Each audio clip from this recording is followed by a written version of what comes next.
がここにいるうちの本物のスクールスポーツのために行こうぜベイビーバンこの国は気をつけて、現実になることがありますからね。Alright, so we're going to go ahead and continue the long-standing tradition of covering Japanese boxing here on True School Sports. True School Sports, the #1 source for Japanese boxing in America, from an American. Arigato gozaimasu. Thank you to everybody out there. And Ayete Yokata. Nice to see all you lovely viewers around the world out there. Now listen, Naoya Monster Inoue, he's going to be fighting here in less than a month in the States. He's going to be taking on Ramon-Cardenas, trying to build towards that big Junto Nakatani super fight. So, all these fights are important, and listen, Ramon-Cardenas has his own dreams, goals, and aspirations in the sport. I'm sure he would love to be the guy that would take the O of the monster, and he'll become a superstar overnight if he does that, right?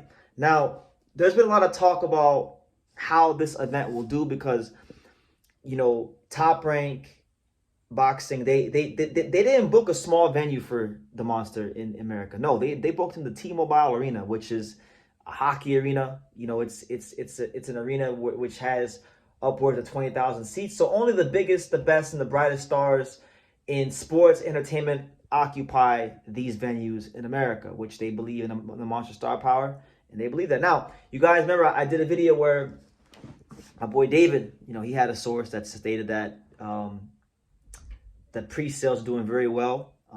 They're doing very, very well. But now we're getting a conflicting report here from none other than Rick Glaser, who stated the following, and I quote, he said, "I'm told by multiple sources that Inoue tickets at T-Mobile Arena in Vegas on May 4th on ESPN are totally dead. So the dead tickets should be given the last rights.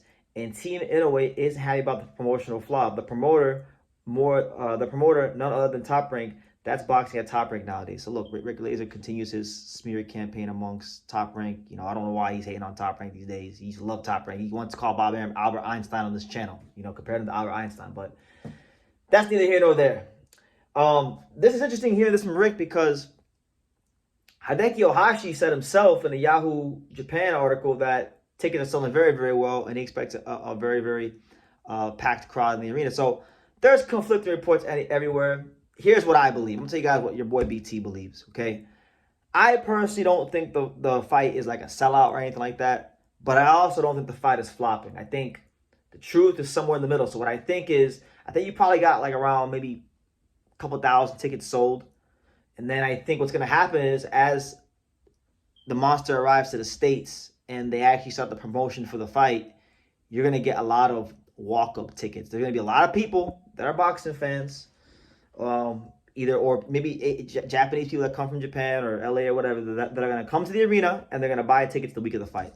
I think this fight with Inoue and Cardenas is going to have a lot of ticket sales the week of the fight.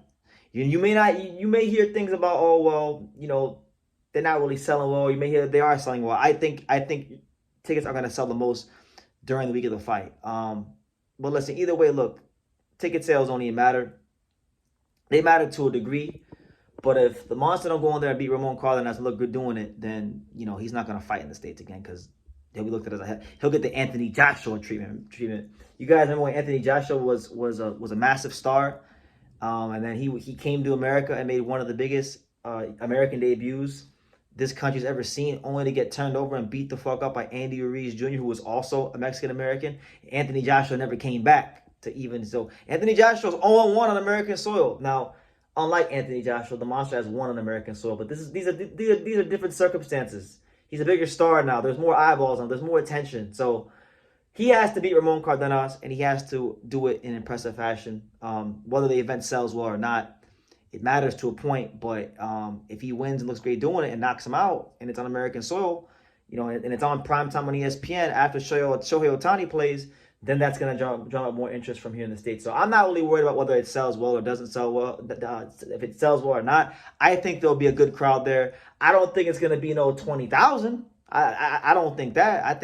I'm expecting somewhere around 12, 13,000, something like that, maybe, something like that. Good rowdy crowd, fantastic crowd, but I don't think it'll be 20,000. But hey, listen, if it is 20,000, that would be exceptional. I would love to see 20,000 people there at the fight, supporting boxing, supporting the monster, supporting Espinoza, supporting, you know, Cardenas, whatever the case may be, because I want boxing to do well, right? So there's that. But listen, this is a two-part video, right? This is a two-part video because I did make a video about a month ago about the fight that took place, that was scheduled to take place between Reiya Abe and Satoshi Shimizu, and it took place on March 25th.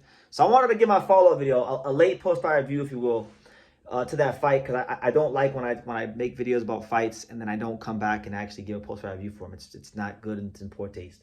So Reiya Abe, the former IBF featherweight world title challenger, and still a top 15 ranked featherweight today in boxing, he was taking on Satoshi Shimizu, the former Japanese Olympian. Shimizu had some lung problems. He had been going through some health problems out the ring. So we haven't seen Satoshi Shimizu since he fought Robeisy Ramirez on the undercard of Inoue versus Fulton, right? So Abe was a favorite. This was Abe's second fight since he lost to Venado Lopez back in March of 2024.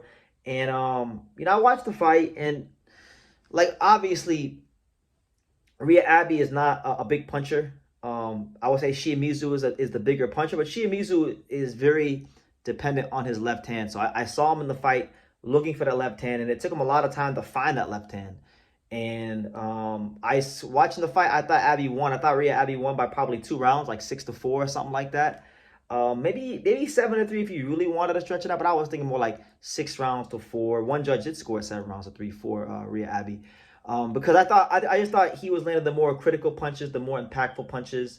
He was backing up Shimizu more often, and I thought that I just liked his work more. I thought his work was cleaner. I thought his work was better.